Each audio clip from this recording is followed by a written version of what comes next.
Shalom, shalom. This is Brother Jeremiah. First and foremost, I want to give all praises and glory to the Most High God, Yahweh, in the name of His only begotten Son, Hamashiach Yahweh Shai.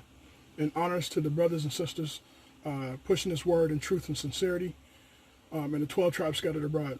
Today's lesson is going to be over the benefit of a Hebrew man or a Hebrew husband. The benefit of a Hebrew husband, we know that the Christian church, they push to our women that the only thing they need is Christ, and that's their husband. Christ is their husband. So why do I need a man, right? So the sickness and the mental illness that our people have, we know statistically that our women, especially black African-American, so-called black African-American women, they suffer from an illness, these curses. These curses hit them really hard when it comes to the family structure, because they think that they don't need a man. They don't see the benefit of having a man or a husband. So we want to get first where this mindset came from. Where did this mindset come from? And we know the prophet Jeremiah spoke about this. So let's get first scripture, Jeremiah 31. Jeremiah 31 and 22. Jeremiah 31 and 22. It reads, "How long wilt thou go about, O backsliding daughter?" So backsliding is someone that's sliding away, that's going backwards from the Most High God and His laws. So we were backsliding away from the Most High God. So that was the question. How long wilt thou go? It says, "How long wilt thou go about, O thou backsliding daughter? For the Lord has created a new thing on the earth." So because we have sinned, because we've stopped following the commandments, the Most High God created a new thing on the earth. And what was that new thing? A woman shall compass a man. Okay, so a woman shall compass a man, because that was never designed. The woman was designed for the man. Okay, not the man for the woman. But the woman was designed for her husband. She was designed to marry. Okay, that's what she was created for. So the new thing on the earth was a woman shall compass a man. Okay, and the reason why that happened, like again I said, is because of the curses. So let's get some of those curses in the book of Deuteronomy. Deuteronomy 28 and 15.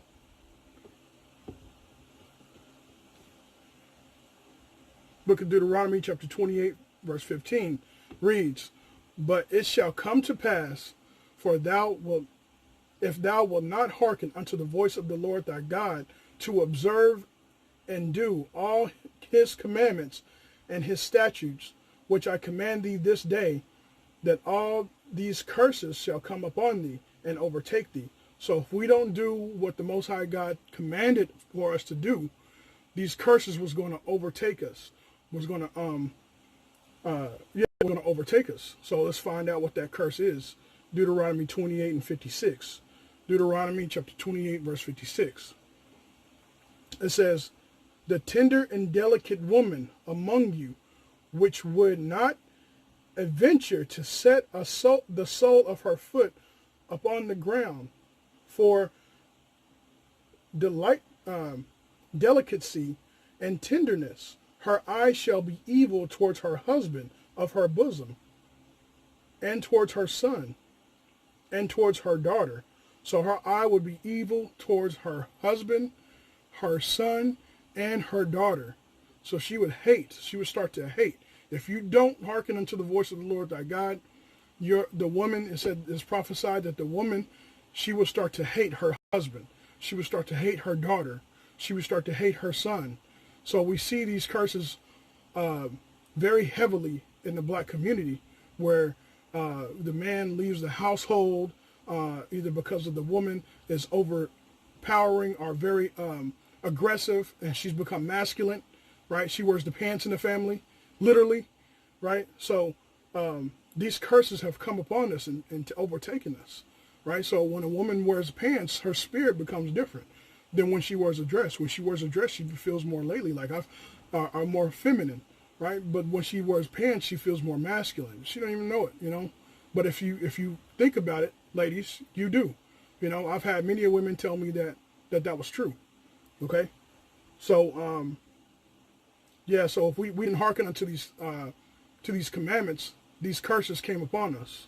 Okay, let's get a little bit more of that on the book of Ezekiel.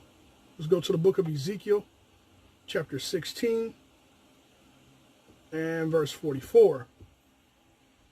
Ezekiel chapter 16, verse 44 reads, "Behold, every one that useth proverbs shall use this proverb against thee." So this proverb will be used against us. Now see if this sounds familiar. Saying, "As is the mother, so is her daughter." So we have that proverb in the black community, right? If you want to see what she's like, if you want to see how she's going to be, look at her mother, right? So this is a proverb used in the black community, right, in the ghettos, okay? Verse 45. "Thou art thy mother's daughter that loathe her husband and her children." A loathe is something that's strongly hated. You strongly dislike. You strongly hate. It's not just a normal hate. You strongly hate it. So she loathed her husband and her children, right? We see it all the time where women kick their children out of the house. I've seen it all the time, okay? It says, and thou art the sister of thy sisters. So she's going to hate her sisters, which loathe their husbands and their children. Your mothers was and Haiti and Hittite, Salakia, was an Hittite, and her father was an Ammonite. So we see that there's going to be name calling. There's going to be prophet. There's going to be proverbs said about us, and the woman would hate her children. She would hate her husband. She would hate her sisters. Now, is this curse hitting us? Yes, it's hitting us, and it's something that we need to, which we've been fighting, but we haven't known. We didn't know where it came from.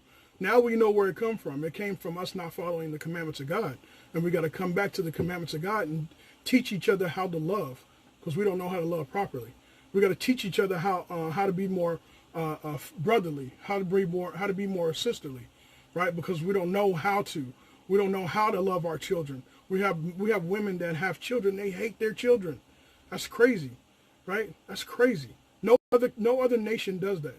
No other nation does that. So we have curses that we got to get off of us, right? And we got to pray for these curses to be uplifted off of us, those that keep the commandment. Okay? So let's go a little bit more. Let's get Isaiah 3 and 2. Isaiah chapter 3 and verse 12. Isaiah chapter 3 and verse 12 reads, "As for my people, children are their oppressors, and women rule over them." So as for my people, children are their oppressors. So we know we have a lot of children that are in gangs today. We got a lot of children that are in gangs. So, and they oppress us, right? They do the most dumbest things, and they oppress us as a nation, a people. And it says, and women rule over them. So our women are teaching their children how to be more. That's why you have so many feminine males today. That's because the father has left the house because of the mother, and the mother is now raising the children, or the sons, and she don't know how. So she's raising them how to be a woman with her emotions, being very emotional, right? It says, "O my people, thou which lead thee, cause thee to err, and destroy the way of thy path." So it says, "O my people, that which lead thee." Who's leading us right now? Who's leading us in this? According to the scripture, it says the women rule over them. The women rule over.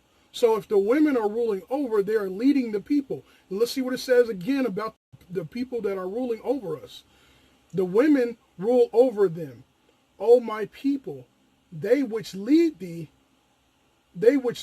cause thee to err, and destroy the way of thy path." Right? The Most High God's men, the Most High God's pastors are men. Let's get that. Let's get that. Trying to stay on topic, trying to stay on course. Let's get that in the book of Ezekiel, chapter 34 and verse 31.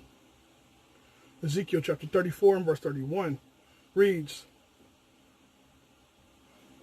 and ye, my flock, and saying, and you, my flock, the flock of my pasture are men. So the flock of the Most High God's pasture are men. The Most High God created Adam first, and then he created Eve for Adam, right? But he created man for him to worship him, right? It says, and ye, my flock, the flock of my pasture, are men, and I am your God, saith the Lord God. So the Most High God created men to be his flock, right? To rule in order. In order, we know that the order is, let's get it, 1 Corinthians.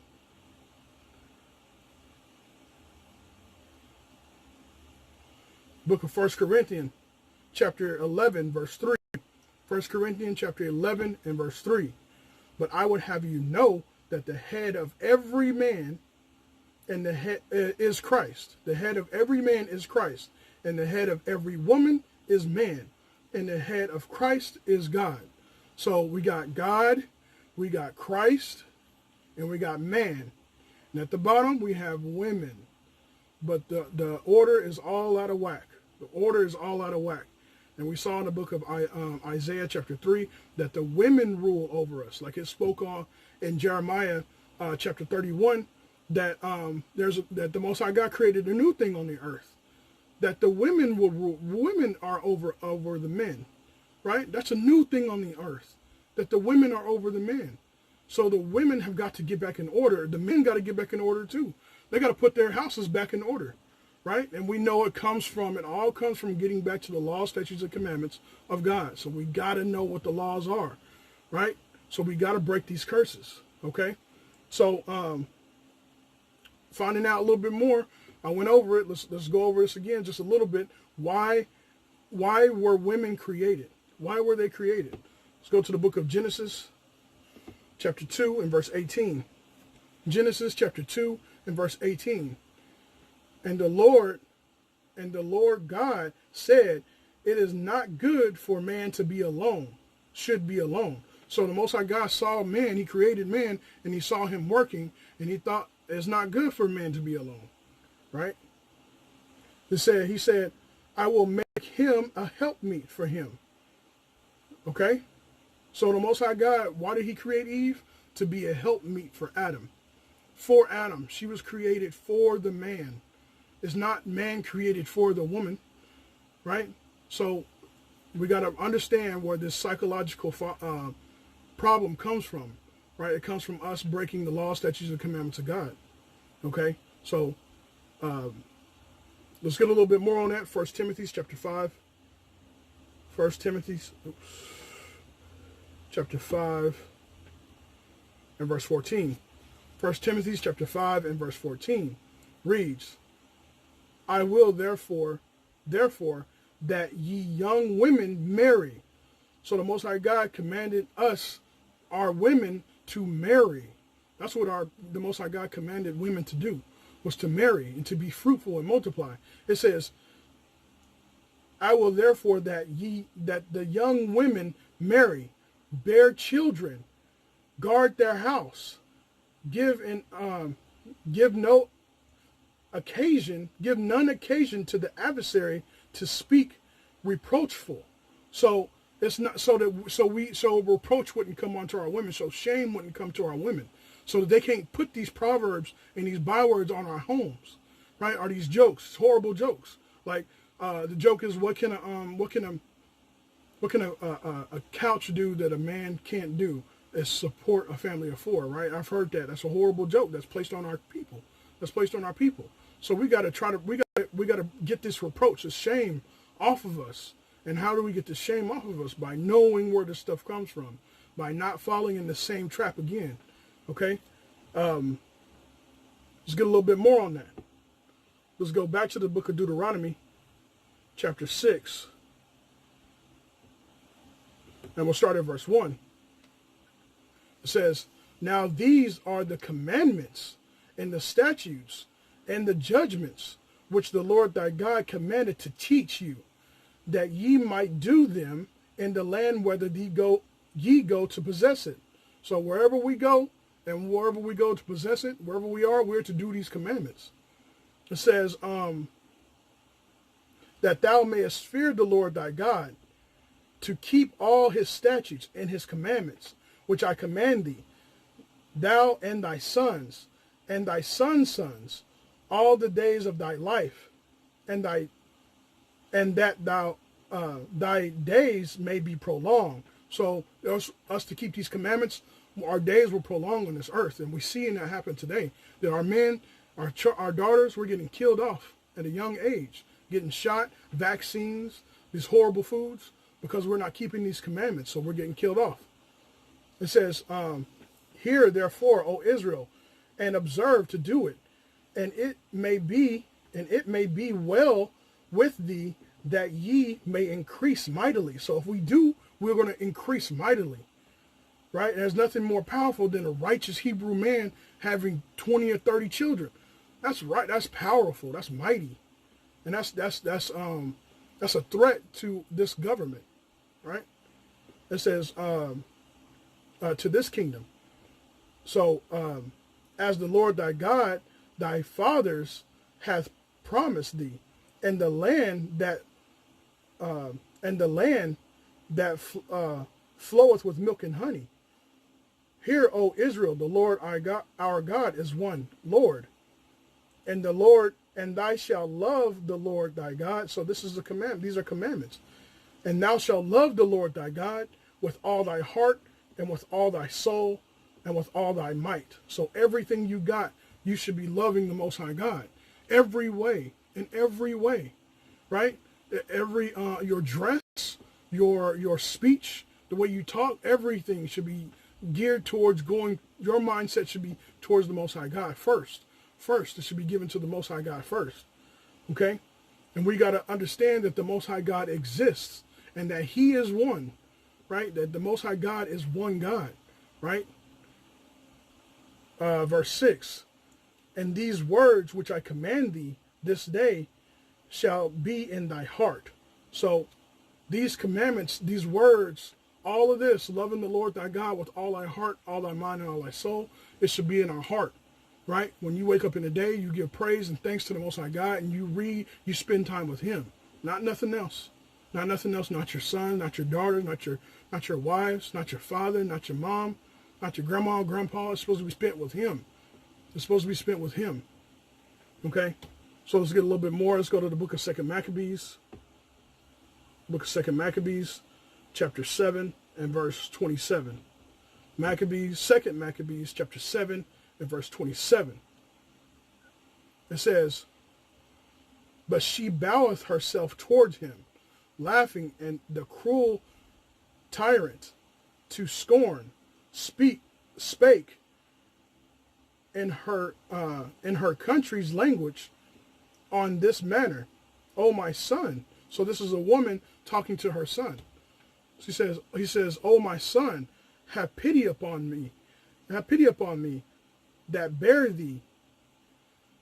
thee 9 months in my womb, and give thee such 3 years, and nourish thee, and brought thee up unto this age, and endureth the trouble, and endureth the troubles of education." So our mothers, our women, are supposed to endure the troubles of education. And we know our women are very educated, right? We know us men, this system is geared to keeping us down, putting us in prison homes, prison houses, as much as possible, as much as they can with any little thing. So it's this world is geared to shutting men down. So our women are very educated, and they should be teaching our sons and our daughters to educate. They should educate our children, because they're very educated. She said, and brought thee up unto this age. So she's like, I brought you up, I nourished you, I brought you up to this age. She said, and endured the troubles of education. So she went through the education. She went through the hard process of getting educated, and now she's going to teach her son. That's a loving, kind mother. That's a loving mother, to teach her children what she knows. And that's what our women are supposed to do. Okay? Proverbs, let's go to the book of Proverbs chapter 31 and verse 1. Proverbs chapter 31 and verse 1. The word of King Laman, or Lemel, the prophecy that his mother taught him. So the mother taught King Lemel this prophecy, right? So our mothers are supposed to be teaching our children, our sons and our daughters. She has a job. She's got to teach, right? She's got to guard, right? She's got a big job to do. So what should our women be doing when it comes to a Hebrew man?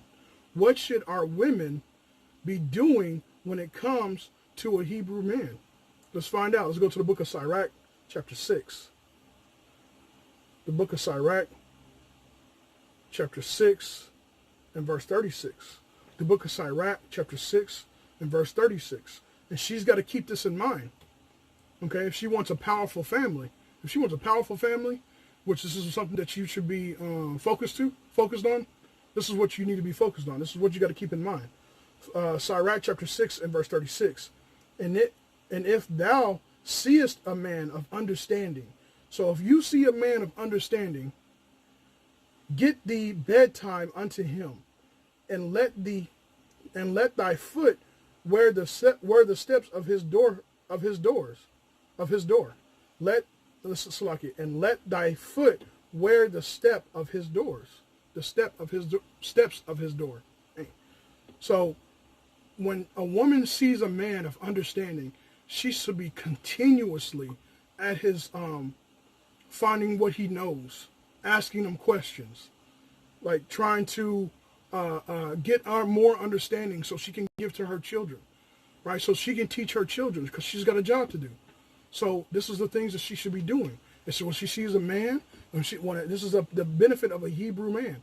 The benefit of a Hebrew man is that he's going to have understanding of these scriptures and how to lead his house, how to make sure his house stays in order and maintain his order in his home, making sure that he gets up and gives all praises and glory to the Most High God first, right? Give his daily Shema, right, in the morning and in the evening, right? When he wakes up and before he goes to bed. This should be taught to our children. Okay.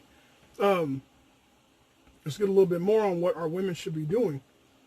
So we found out that our women should be wearing the doorsteps of a man of understanding. She should be wearing it out. She should be always there, right? He should be like, I know who's going to be here. I know who's going to be here at 12 this noon, or 11 o'clock this morning, or 10 o'clock this morning. I know who's going to be here.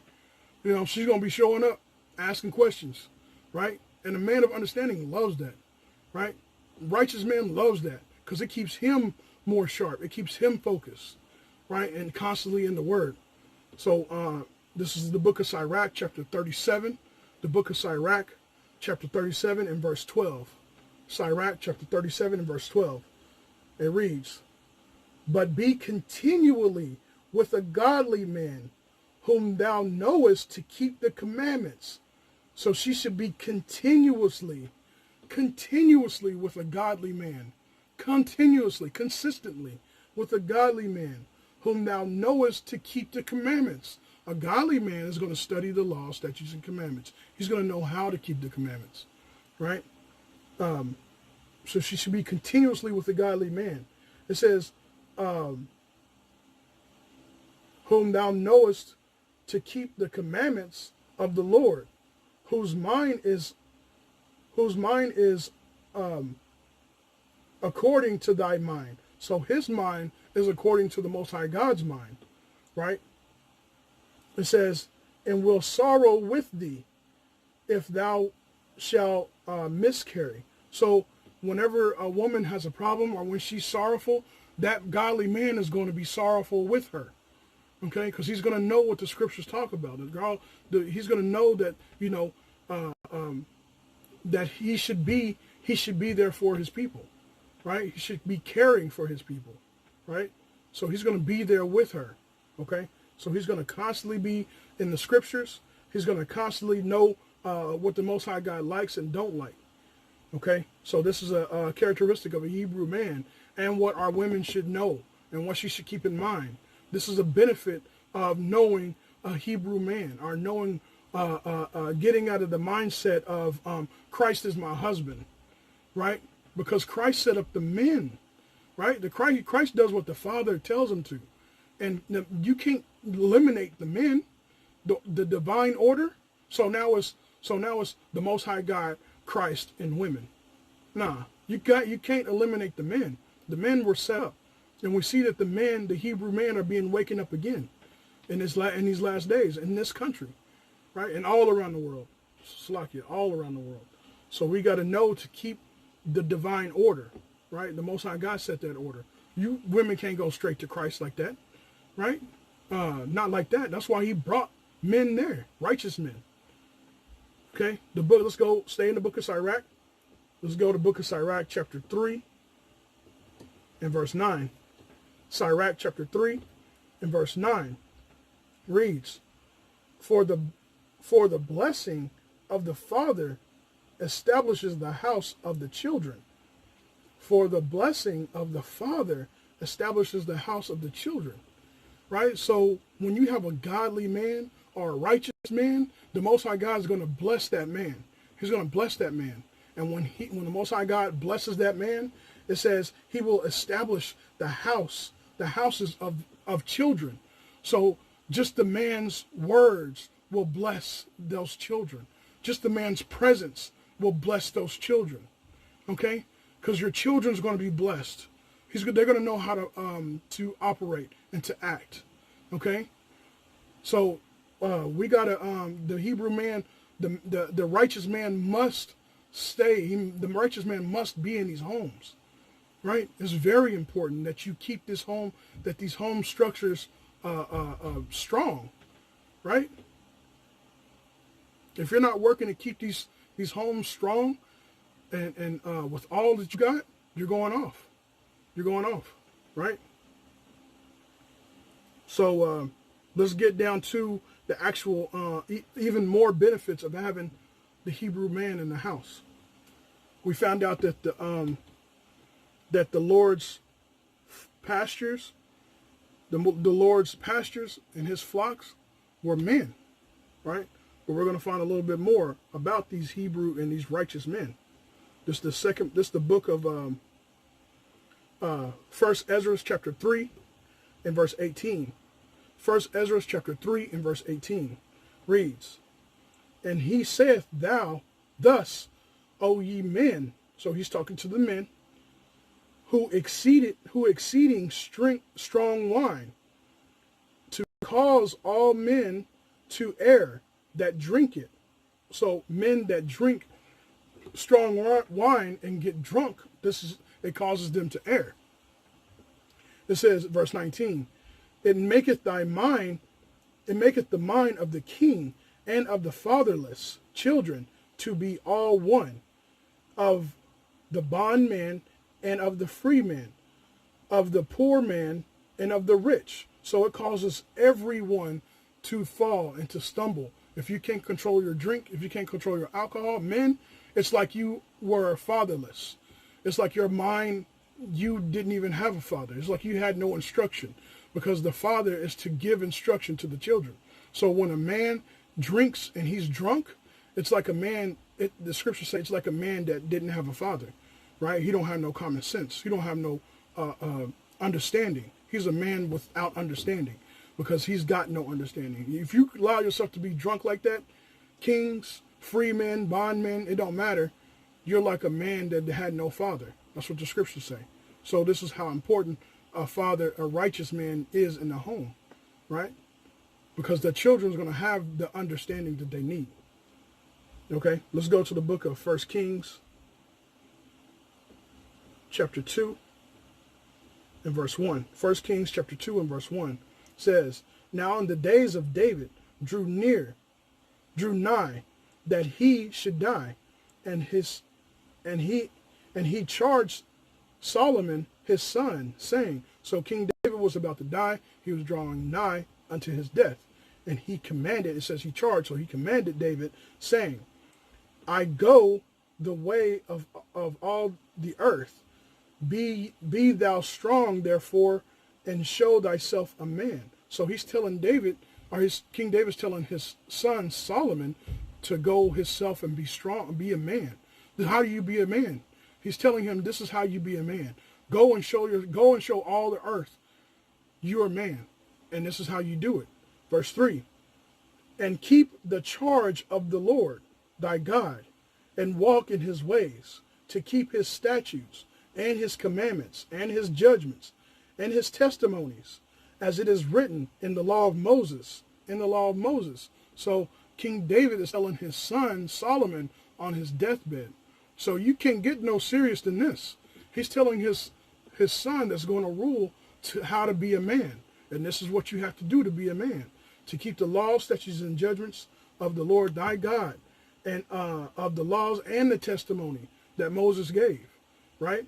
So how do we become men? Now, just imagine if King David or King Solomon didn't have a father.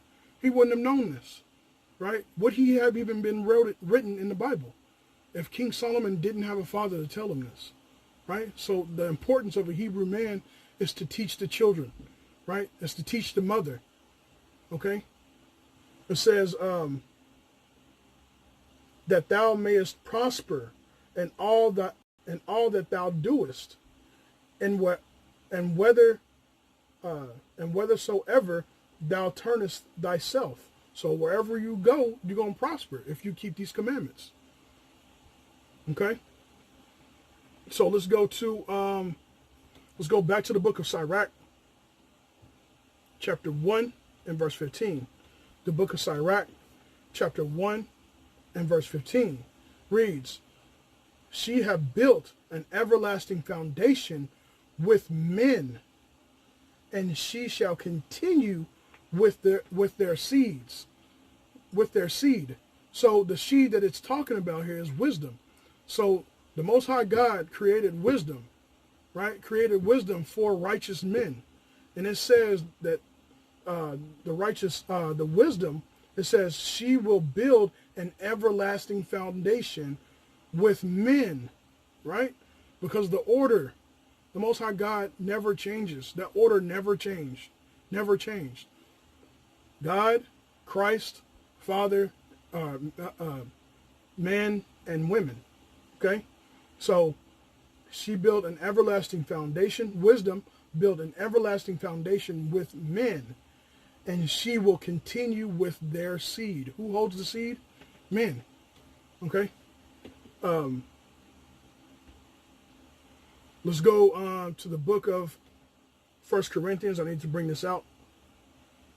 1 Corinthians chapter 11, verse 7 through 9. 1 Corinthians chapter 11, 7 through 9. For a man indeed ought not to cover his head, for as much as he is the image of and glory of God. So a man ought not to cover his head. Paul is telling the Corinthians. It says, why? For as much as he is the image, he is the image. He is the image and the glory. So who is the image and the glory of God, according to this verse? The man. The man is the image and the glory. Why wouldn't you want that? Why would you kick that out your house? Okay? Why would you kick a righteous man out your house? Why would you do that? Right? Why wouldn't you try everything in your power to keep a righteous man in your home? Right? Isn't that logical? Isn't that wisdom? Right? So it says, but the woman. So the woman is the glory of the man. Right? The woman is the glory of the man. It says, neither was man created for women, but women for the man. So the man wasn't created for women. We weren't created for her. Right? We was the glory and the image of God. We are the glory and the image of God. But women was created for man. Okay? Let's go back to the book of Sirach. Make sure I didn't bring this verse out already. Book of Sirach, chapter 36. Book of Sirach, chapter 36, verse 25. Sirach chapter 36 and verse 25 reads, where no hedge is, and we know that the hedge, the Most High God deals with men, and he gives righteous men the hedge of protection. The Most High God gives righteous men the hedge of protection. It says, where there is no hedge, there the possession is spoiled. And what's man's possession? His wife and his children, right? Where there's no hedge, so we broke God's laws. Men left the homes, according to the book of Deuteronomy chapter 28. Men would leave because they didn't keep the laws of God, so it left no hedge of protection for his possession. His possession was his wife and his children. It left no possession for them. It left no hedge for them, and it spoiled his possession, right? It says, let me read it over. There, where no hedge is, there the possession is spoiled, and he that hath no wife will wander up and down mourning. You need a wife. You need a wife. It's important that you have a wife. Men that don't need one, that don't mourn, that don't like, man, I need a woman, I need a wife. Hey, the Most High God's dealing with you. He's dealing with you in a special way. But there's a lot of men that do need wives, right? Because he said that it's not good for men to be alone, right? So the Most High God created women for that reason, so that he wouldn't be alone, okay? But where there's no hedge, which we know a hedge is given to a righteous man, his possession is spoiled, okay? So if you ain't got no Hebrew man, you're spoiled. You ain't going to have no good understanding, okay? Let's go to the book of Sirach. Let's stay in the book of Sirach, chapter 29, verse 21. Sirach 29 and 21 reads, the chief thing for life is water and bread and clothing and a house to cover shame. So the chief thing for a man to provide for his wife is water, bread, clothing, and a house, right? That's something that he has to provide. Okay, so man, you have a job to do. You have a job to do too, right? You have a job to do too. And this is spiritual as well, right? Because a righteous man will bring that spiritual water. A righteous man will bring that spiritual understanding and that spiritual bread, right? That spiritual protection, that house to cover the shame, right? He's going to bring that hedge because he's going to be continuously praying to the Most High God. Okay? Let's go to the book of 2 Timothy chapter 2. I got a few more scriptures. 2 Timothy chapter 2 and verse 11. 2 Timothy chapter 2 and verse 11. It is a faithful saying, for if we be dead with him, he shall also live with him. If we suffer, we shall also reign. Oh, Salakia. I'm at 1 Timothy. 1 Timothy. 1 Timothy chapter 2, verse 11. 1 Timothy chapter 2, verse 11 reads, let the woman learn in silence with all subjection. So the woman should be in all subjection. All means all subjection. But I suffer not a woman to teach, nor to usurp authority over the man. So it's written that the woman should not be teaching her man. She should not usurp authority over her man. It says, but to be in silence. Verse 13. For Adam was first formed, then Eve. 14. And Adam was not deceived. So Adam wasn't deceived. So if you get a righteous man, it's more than likely that he won't fall off as easy as a woman would, right? So, because we continuously to fall in these things. We fall, if the woman fell, and she ain't got no hedge of protection, it's more than likely she's going to fall again.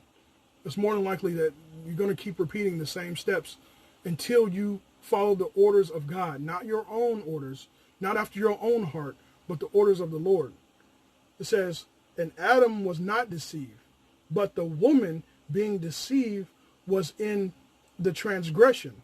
So the woman was deceived. She was in transgression. It says, notwithstanding, she will be saved in childbearing.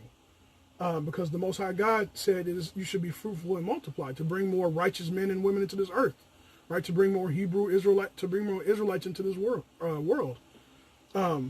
That's how she's going to be saved. It says, if thou continue in faith, in charity, and holiness, with sobriety.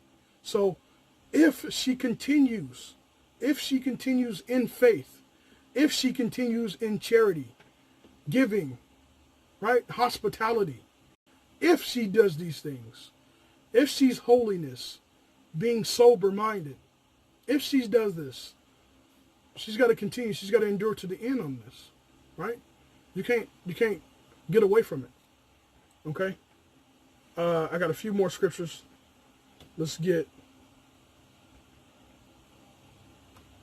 Slovakia.